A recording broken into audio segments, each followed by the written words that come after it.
તો રામાયણ કાલે હું વાંચતી હતી, કાલે નહીં 2 દિવસ પહેલાં. રામાયણ ઘણી બધી ભાષામાં લખાયું છે અને ઘણા બધા કર્તા છે એમાં આપણી પાસે વાલ્મીકીનું છે.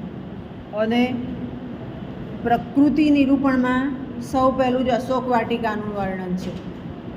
અશોક વાટિકા, પેલી છોકરી બેસી ગઈ ઉભી, અશોક વાટિકાનું.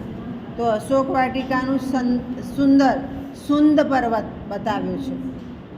પછી આપણે ઘણીવાર ચિત્ર પણ જોઈએ છે તો અશોક વાટિકા એ નિસર્ગ પ્રાકૃતિક સૌંદર્ય બતાવ્યું છે.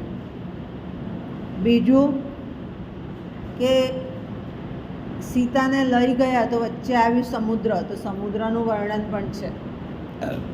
અશોક વાટિકા તો અત્યંત સુંદર કે જ્યાં સીતાને રાખ્યા છે ત્યાં છે. બીજું પર્વતોનું વર્ણન છે. પર્વતો છે, સાથે સાથે પવનની વાત પણ કરી છે કે પવન સુસવાટા બંધ વાઈ રહ્યો છે. અને એ કેવું તો એમ કે આખું એક આહ્લાદક વાતાવરણ ઊભું કરે છે. પર્વત છે એટલે ઝરણા પણ અંદરથી વહેતા હશે, આહ્લાદક. અને પ્રકૃતિની સાથે માનવને પાત્ર તરીકે આપ્યું છે. પ્રકૃતિની સાથે માનવ, કેમ કે સીતાજીને જ્યાં રાખ્યા છે એ જગ્યા જ એટલી સુંદર છે કે એને પોતાને ત્યાં શારીરિક મુશ્કેલી ઊભી થાય નહીં.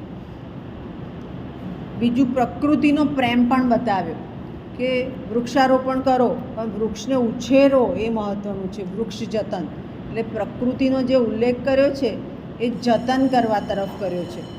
આમ એમ કે વૈવિધ્યસભર રીતે પ્રકૃતિને નિરૂપવામાં વાલ્મીકી સફળ રહ્યા છે.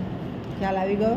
ટૂંકનોંધ તરીકે પૂછાય, પ્રકૃતિ નિરૂપણ કરતાં ઉપમા રામાયણની વાલ્મીકીની ઉપમા એ સવાલ વધારે પૂછી શકાય. હા ને?